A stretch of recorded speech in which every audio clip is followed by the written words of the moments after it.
Hello, everybody. Hello. How are you? I was going to say it's Saturday, but is it though? Because on Saturday we'll be having the stream. So maybe we'll do this a different day. I mean, technically we said the Thursday one would come out on Thursday, but should it actually go out on Wednesday and this go out on Friday? There's so much going on and we just don't fucking know.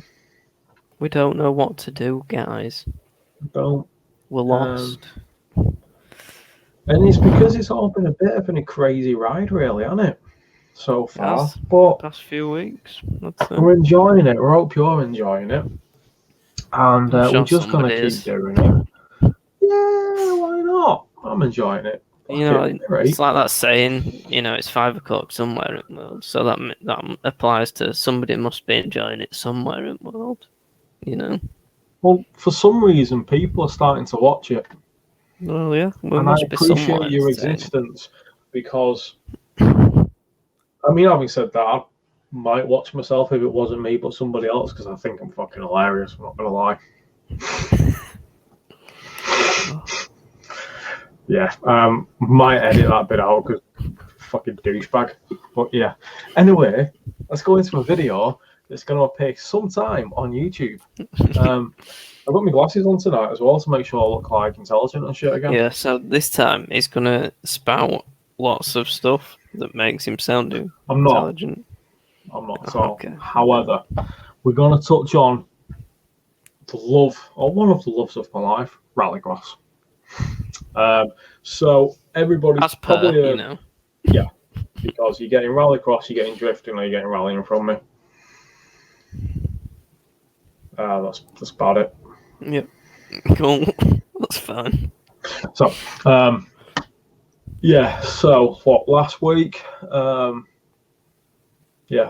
March, I think it was. I should know that because I've been writing a little bit of a piece on it, an opinion piece. Because an opinion piece. Well, I'm thinking of, along with this, building a website to go along with some articles and a bit of motorsport journalism, a lot of opinion pieces and research because I like that stuff. So why not do some? Exactly. Anyway, we're getting back to it now. British Rallycross.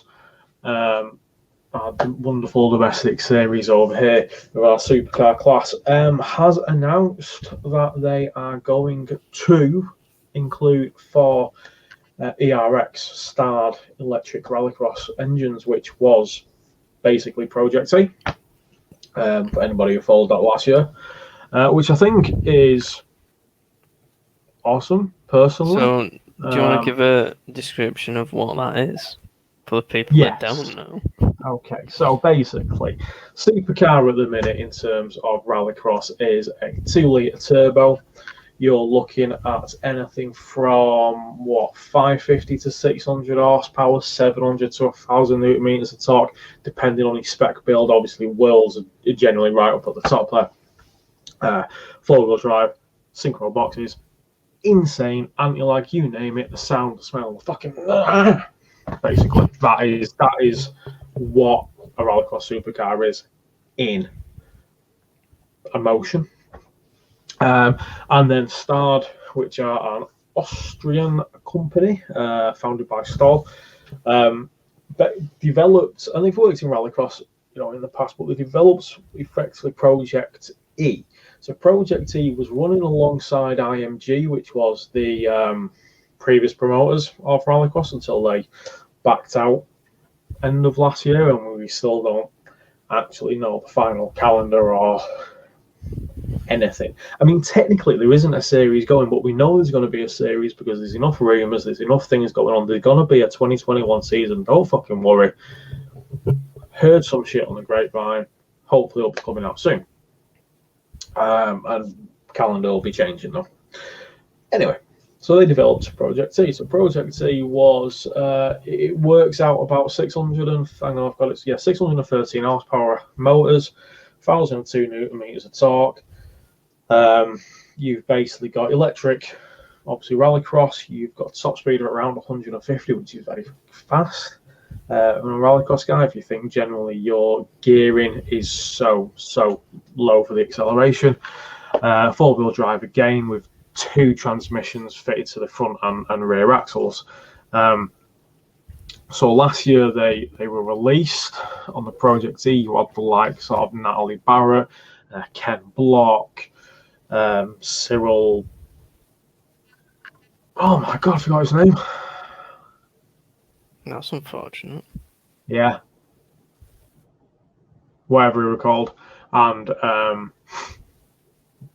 Damaris, yeah. I think so they'd all sort of, done bits of draw. And, they looked awesome. They went really well. And what, obviously everybody's got an opinion on electric and yes or no. And that's fine. It's such a big change. And probably because of the format, Rallycross has been basically told by FIA, you're going electric, tough shit. Yep. So we've got the RX2Es coming out this year, which we touched on a couple of series back with the Ridder's views on that and how he found it. So the Project E was sort of going to be like that, the replacements for the supercars, and obviously now it's going to be the RX1E with the Kreisel, I think you pronounce it. Kreisel motors with stupid power and all this. But what BRX have done is they've gone, okay, we've got the supercar grid. Unfortunately, numbers have dwindled over the last few years. Can they afford to do an electric on their own? They're probably not going to get enough people, but they're getting, the likes of Natalie Barrett and what have you too, who are interested in continuing that project and continuing that electric journey. So, granted, and we should probably put a cover on this is still yet to be approved by Motorsport UK. So, although the regs are out there, they still need final sign-off. I can't imagine them not signing it off because it'd be, I think, for the sport and the championship, it is needed to start that domestic, progression up to start somewhere, exactly. When it's coming eventually. I think the interesting thing with the Project E is, unlike, say, the Kreisel motors, is that they're actually, on paper, in terms of statistics, they're fairly similar, in terms of your power and your torque. Which, that other thing that surprised me most, I think.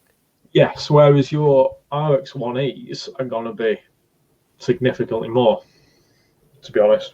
If you take the RX2Es, where you're looking like 30 plus horsepower more and a lot more torque.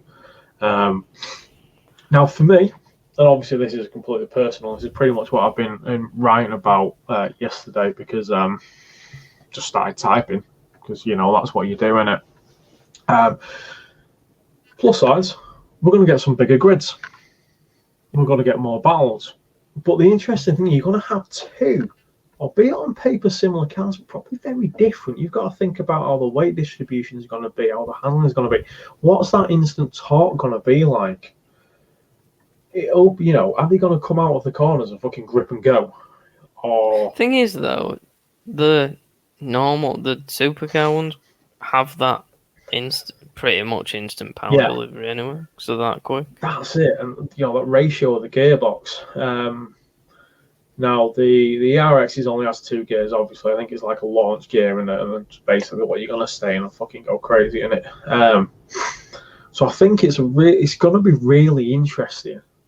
And I think from a spectator's point of view, it could lead to some really interesting, watching. You've effectively got the current school, the shit that we love, and then you've got this, I suppose, the new school that was kind of being formed and moulded and worked on, and the very first lot of that. I mean, the ERX was effectively the very first car that was based on a road production car converted, and what Star do, they have, I think it's kits for the Mark 8 Fiesta and the C3, I want to say, as standard, or you can buy them from them, and then they obviously do kits which are you're ripping out your motor, your transmission, you put in their stuff in it. Yeah.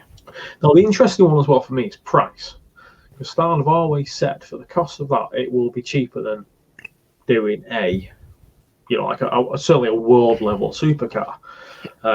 I think I've got the little piece I was sort of writing here, but I was very tired yesterday and just wrote absolute rubbish, to be fair. The cost is, I think the actual running cost was something like 60% different, which is massive. Yeah, You know, if you think that, obviously, these cars are so highly tuned and these suspensions and everything, there's so much to them. I did have it somewhere. I don't know where it bloody is in the piece of text that I wrote, but yeah, 60% seems to stick into my head. So I think it's only going to do good for BRX, Five Nations British Rallycross. You've got and also performance-wise. So Manfred Stahl, he's the founder of Start. He went and raced one of these in Austria. Yeah, Austria. Against the super guy around them, and he absolutely whooped him. He beat them. Now, that's pretty awesome. And we're not the first country to do this, but it's the first in the UK of a high level to have electric and internal combustion engines together. And I think that there's the potential there for it to be a big appeal. It is the future of rallycross. But if we can get something, a way of getting into that isn't the insanity cost of, say, cruise lawnmowers, and you get in the performance of a level, you can kind of have that sort of build up of electric versus internal combustion.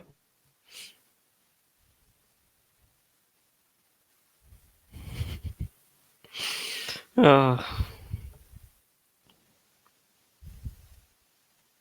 Well, I can't hear you.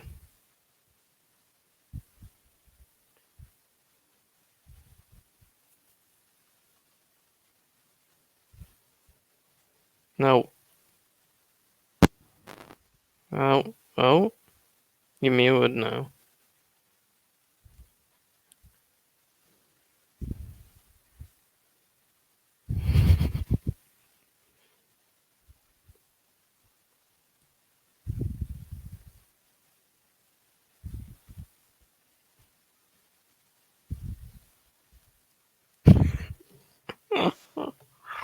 That working? That Yep. works. That's going back to the fucking webcam, which means crap sound quality. It's not that bad, to be fair. Yeah, well, it sounds a bit dodgy on the recordings. I think I kicked out my microphone, which then just turned everything off. Good. Need to get one of these, mate. Well, I do. You're right. And there's reasons for that. Reasons that we will maybe try and announce separately. Yes. So, anyway, carry on. So, yeah, basically, British Rallycross Supercars, you're going to get electric with them next year.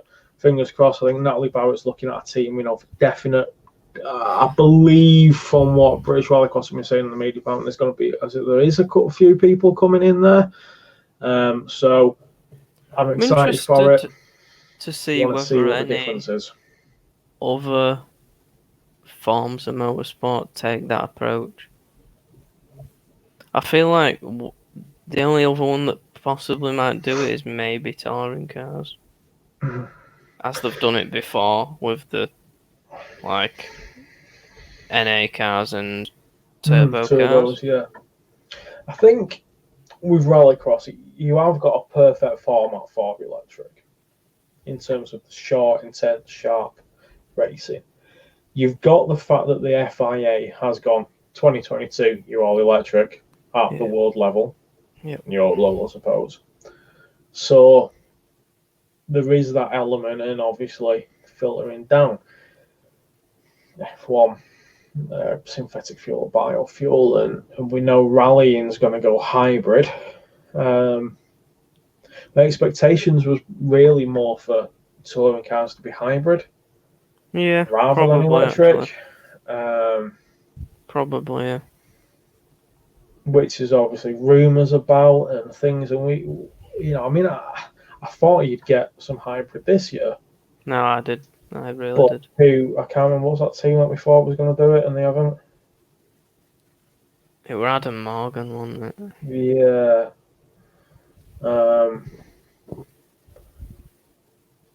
But I mean, don't get me wrong, right? With all this, I get why people don't want to see internal combustion engine cars go. I get it. I grew up on that shit. Literally, that smell, noise, and the sound of fucking saved me from a lot. You know, really were. Cars was so instrumental to me growing up, along with music. But there is the fact it's changing, and yeah, we don't have much of a choice. But there is actually something to be quite excited about. Yeah, especially if it's bringing costs down. As you say, 60%. That's massive. That means there's going to be bigger grids, as you say. Fingers crossed. Fingers crossed. You know? In theory, it creates better racing. Yeah. Now, obviously, long term, would the BRX supercar have to go to more similar to the world level of the cruiser engines, and because obviously I think they've got more power.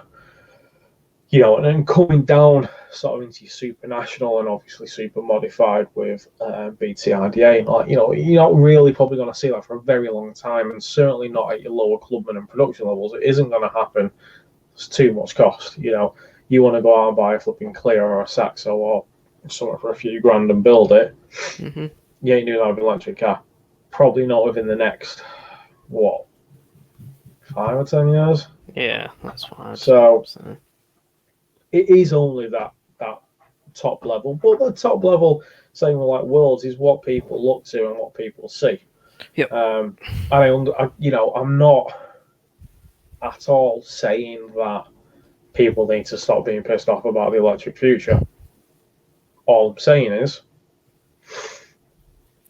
maybe it could be cool, man. Yeah, definitely. Maybe. And you might get a website launch soon, and I might have basically wrote that up with a link in the video there. And if I do, y'all better read that shit and do it, because I will want to get some serious journalism. My cat's trying to get in again. So, on that note, go. A little bit of touring car news. Come in, Molly. Just a little bit. Come on. So I saw this post the other day from BTC Racing. Each of our race cars uses 6 sets of brakes during a race weekend. 6 sets of brakes. It's pretty amazing.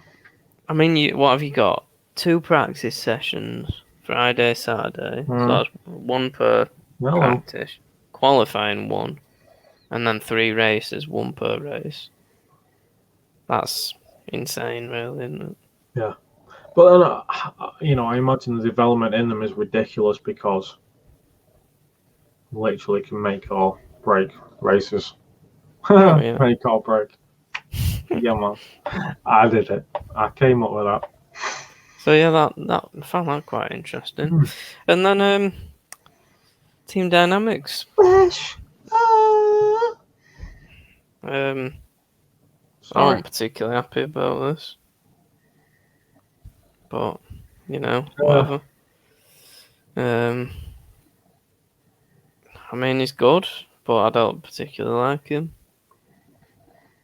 And one thing I was actually saying to my dad is, he was saying to me, he actually went to do World Touring Cars. Clearly he's done shit.